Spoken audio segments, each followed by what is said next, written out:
The Return of Sherlock Holmes by Sir Arthur Conan Doyle. The Adventure of the Empty House, Part 2. I crept forward and looked across at the familiar window. As my eyes fell upon it, I gave a gasp and a cry of amazement. The blind was down, and a strong light was burning in the room. The shadow of a man who was seated in a chair within was thrown in hard black outline upon the luminous screen of the window. There was no mistaking the poise of the head, the squareness of the shoulders, the sharpness of the features. The face was turned half round, and the effect was that of one of those black silhouettes which our grandparents loved to frame. So amazed was I that I threw out my hand to make sure that the man himself was standing beside me. He was quivering with silent laughter. "Well?" said he. "Good heavens!" I cried. "It is marvellous!" "I trust that age doth not wither nor custom stale my infinite variety," said he, and I recognized in his voice the joy and pride which the artist takes in his own creation. "It really is rather like me, is it not? I should be prepared to swear that it was you. The credit of the execution is due to Monsieur Oscar Meunier of Grenoble, who spent some days in doing the moulding. It is a bust in wax. The rest I arranged myself during my visit to Baker Street this afternoon." "But why?"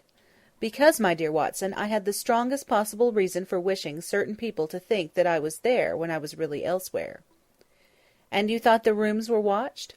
"I knew that they were watched." "By whom?" "By my old enemies, Watson, by the charming society whose leader lies in the Reichenbach Falls. You must remember that they knew, and only they knew, that I was still alive. Sooner or later they believed that I should come back to my rooms. They watched them continuously, and this morning they saw me arrive." "How do you know?" "Because I recognized their sentinel when I glanced out of my window. He is a harmless enough fellow, Parker by name, a garroter by trade, and a remarkable performer upon the Jew's harp. I cared nothing for him, but I cared a great deal for the much more formidable person who was behind him, the bosom friend of Moriarty, the man who dropped the rocks over the cliff, the most cunning and dangerous criminal in London. That is the man who is after me tonight, Watson, and that is the man who is quite unaware that we are after him." My friend's plans were gradually revealing themselves. From this convenient retreat the watchers were being watched and the trackers tracked. That angular shadow up yonder was the bait, and we were the hunters.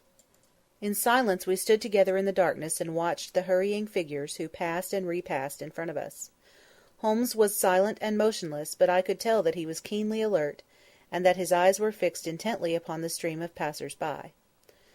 It was a bleak and boisterous night, and the wind whistled shrilly down the long street. Many people were moving to and fro, most of them muffled in their coats and cravats.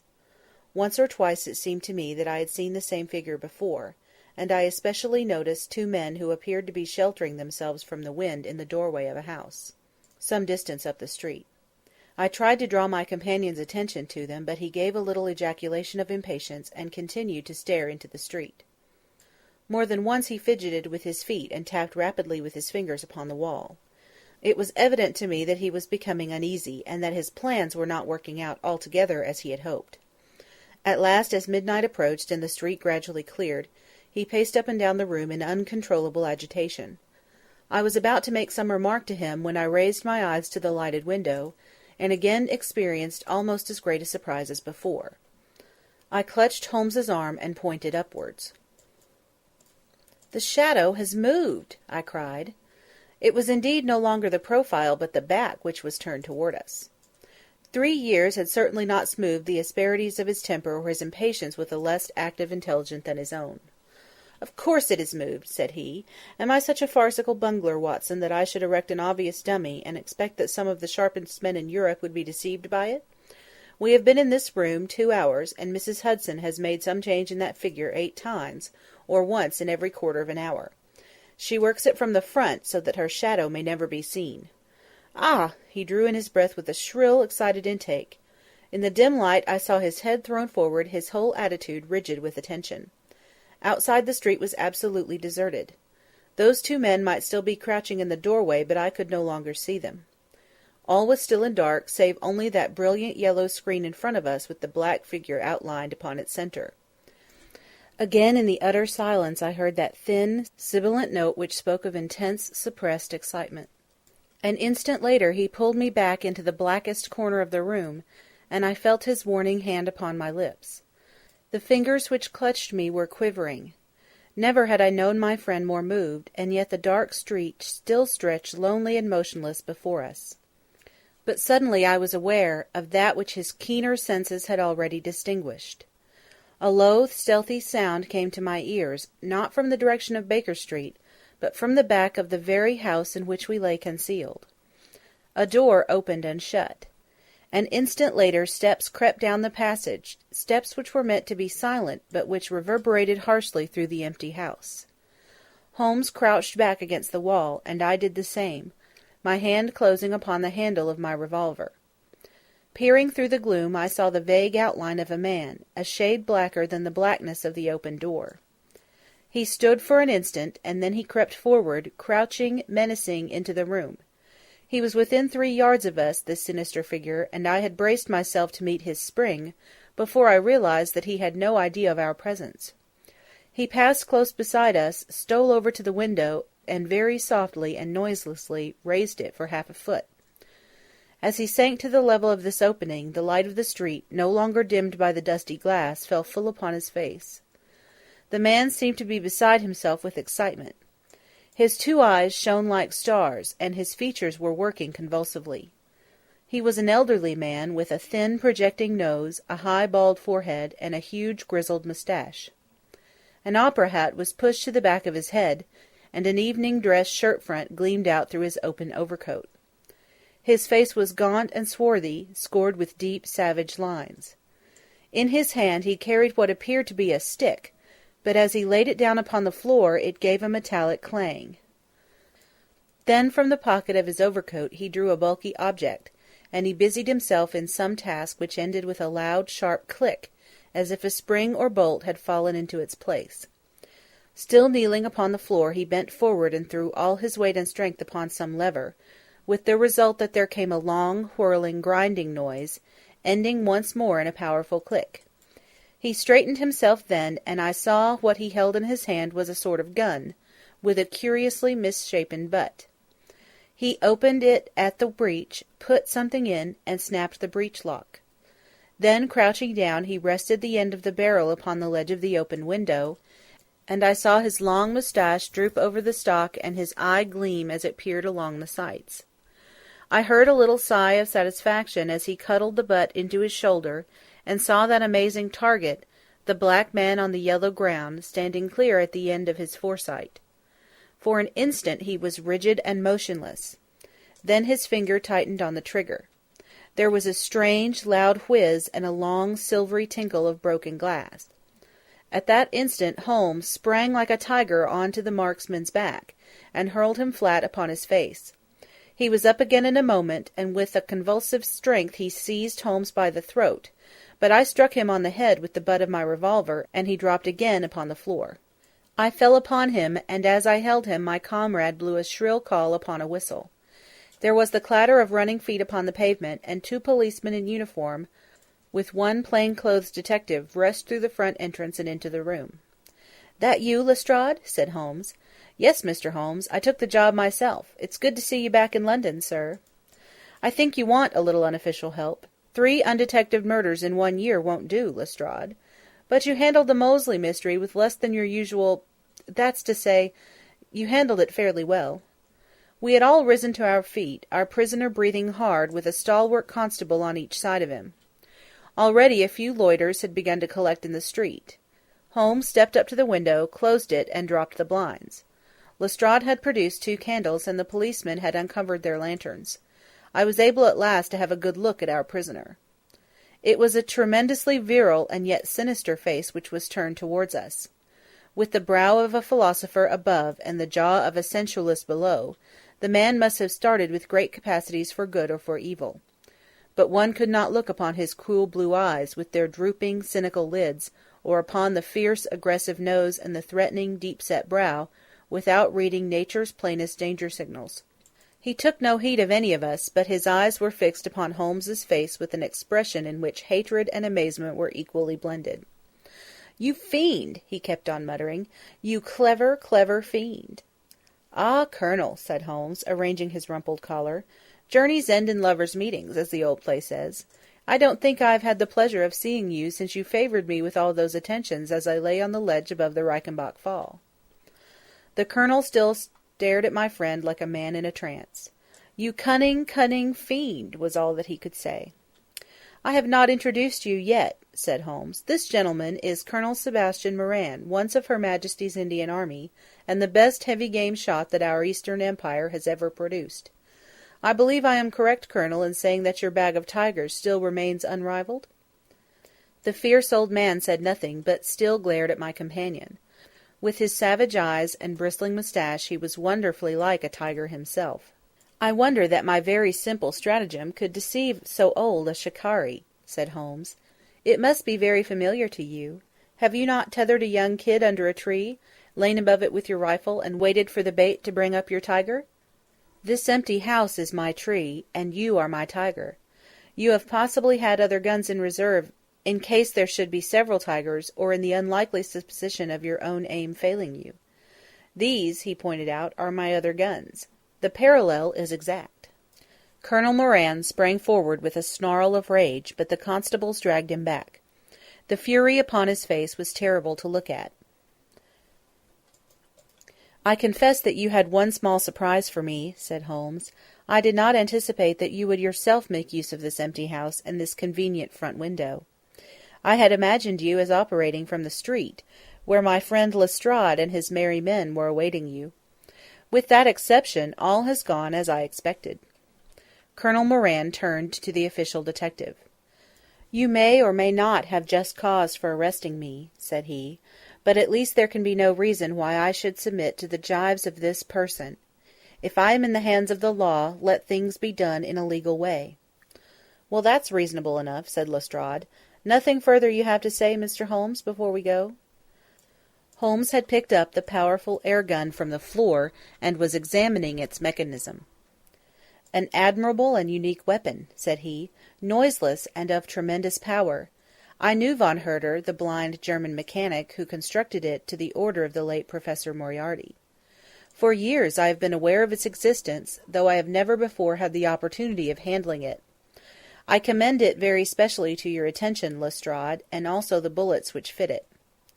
"You can trust us to look after that, Mr. Holmes," said Lestrade, as the whole party moved towards the door. "Anything further to say?" "Only to ask what charge you intend to prefer?" "What charge, sir? Why, of course, the attempted murder of Mr. Sherlock Holmes." "Not so, Lestrade. I do not propose to appear in the matter at all.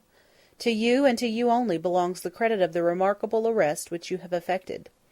Yes, Lestrade, I congratulate you. With your usual happy mixture of cunning and audacity, you have got him." "Got him? Got whom, Mr. Holmes?" "The man that the whole force has been seeking in vain. Colonel Sebastian Moran, who shot the Honourable Ronald Adair with an expanding bullet from an air-gun through the open window of the second-floor front of No. 427 Park Lane upon the 30th of last month.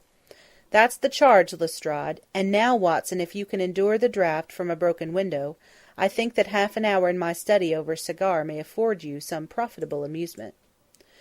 Our old chambers had been left unchanged, through the supervision of Mycroft Holmes and the immediate care of Mrs. Hudson. As I entered I saw, it is true, an unwonted tidiness, but the old landmarks were all in their place. There were the chemical corner and the acid-stained deal-top table. There upon a shelf was the row of formidable scrap-books and books of reference which many of our fellow citizens would have been so glad to burn.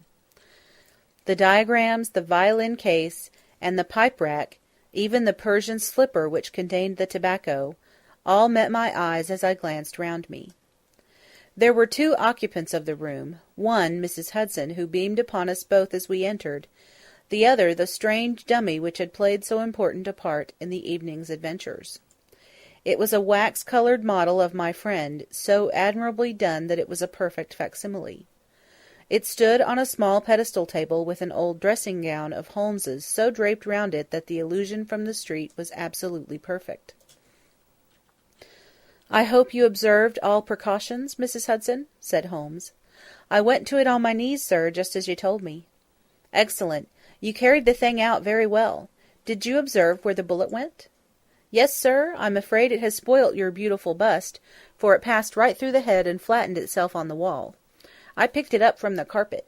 Here it is. Holmes held it out to me. A soft revolver bullet, as you perceive, Watson. There's genius in that, for who would expect to find such a thing fired from an air-gun? All right, Mrs. Hudson. I am much obliged for your assistance. And now, Watson, let me see you in your old seat once more, for there are several points which I should like to discuss with you. He had thrown off the seedy frock-coat, and now he was the Holmes of old in the mouse-coloured dressing-gown which he took from his effigy. The old shikari's nerves have not lost their steadiness, nor his eyes their keenness, said he with a laugh, as he inspected the shattered forehead of his bust.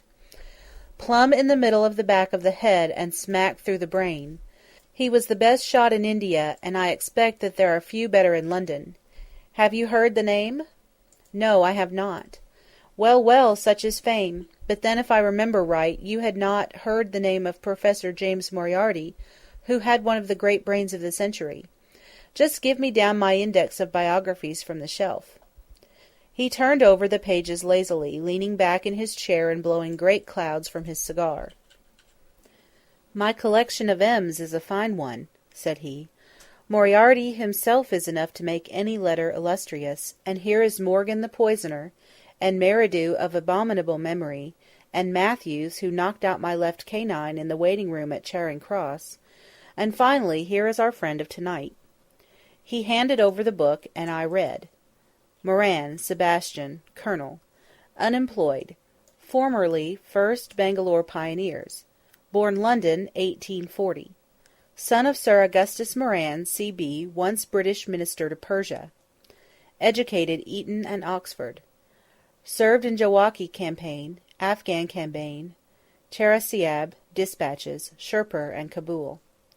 Author of Heavy Game of the Western Himalayas, 1881, 3 Months in the Jungle, 1884. Address Conduit Street. Clubs the Anglo-Indian, the Tankerville, the Bagatelle Card Club. On the margin was written in Holmes's precise hand, "The second most dangerous man in London." "This is astonishing," said I, as I handed back the volume. "The man's career is that of an honourable soldier." "It is true," Holmes answered. "Up to a certain point he did well.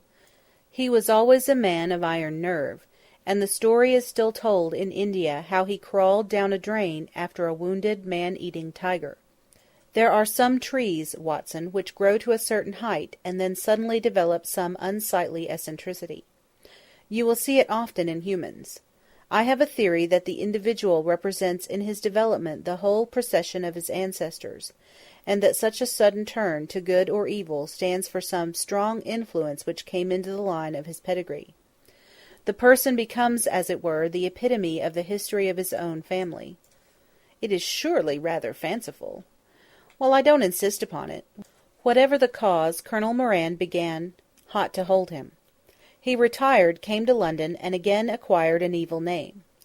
It was at this time that he was sought out by Professor Moriarty, to whom for a time he was chief of the staff. Moriarty supplied him liberally with money, and used him only in 1 or 2 very high-class jobs, which no ordinary criminal could have undertaken. You may have some recollection of the death of Mrs. Stewart of Lauder in 1887. Not? Well, I am sure Moran was at the bottom of it, but nothing could be proved.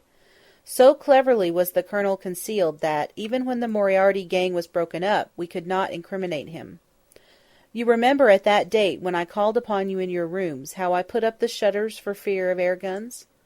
No doubt you thought me fanciful. I knew exactly what I was doing, for I knew of the existence of this remarkable gun, and I also knew that one of the best shots in the world would be behind it. When we were in Switzerland he followed us with Moriarty, and it was undoubtedly he who gave me that evil 5 minutes on the Reichenbach ledge. You may think that I read the papers with some attention during my sojourn in France, on the outlook for any chance of laying him by the heels. So long as he was free in London, my life would not really have been worth living. Night and day the shadow would have been over me, and sooner or later his chance must have come. What could I do? I could not shoot him at sight, or I should myself be in the dock. There was no use appealing to a magistrate. They cannot interfere on the strength of what would appear to them to be a wild suspicion. So I could do nothing. But I watched the criminal news, knowing that sooner or later I should get him. Then came the death of this Ronald Adair. My chance had come at last. Knowing what I did, was it not certain that Colonel Moran had done it? He had played cards with the lad, he had followed him home from the club, he had shot him through the open window. There was not a doubt of it. The bullets alone are enough to put his head in a noose. I came over at once. I was seen by the sentinel, who would, I knew, direct the Colonel's attention to my presence. He could not fail to connect my sudden return with his crime, and to be terribly alarmed. I was sure that he would make an attempt to get me out of the way at once, and would bring round his murderous weapon for that purpose. I left him an excellent mark in the window, and, having warned the police that they might be needed— by the way, Watson, you spotted their presence in that doorway with unerring accuracy— I took up what seemed to me to be a judicious post for observation, never dreaming that he would choose the same spot for his attack. Now, my dear Watson, does anything remain for me to explain? Yes, said I. You have not made it clear what was Colonel Moran's motive in murdering the Honourable Ronald Adair. Ah, my dear Watson, there we come into those realms of conjecture where the most logical mind may be at fault. Each may form his own hypothesis upon the present evidence, and yours is as likely to be correct as mine. You have formed one, then? I think that it is not difficult to explain the facts. It came out in evidence that Colonel Moran and young Adair had, between them, won a considerable amount of money. Now, Moran undoubtedly played foul. Of that I have long been aware. I believe that on the day of the murder Adair had discovered that Moran was cheating. Very likely he had spoken to him privately, and had threatened to expose him unless he voluntarily resigned his membership of the club, and promised not to play cards again. It is unlikely that a youngster like Adair would at once make a hideous scandal by exposing a well-known man so much older than himself. Probably he acted as I suggest. The exclusion from his clubs would mean ruin to Moran, who lived by his ill-gotten card gains. He therefore murdered Adair, who at the time was endeavouring to work out how much money he should himself return, since he could not profit by his partner's foul play. He locked the door lest the ladies should surprise him and insist upon knowing what he was doing with these names and coins. Will it pass? I have no doubt that you have hit upon the truth. It will be verified or disproved at the trial.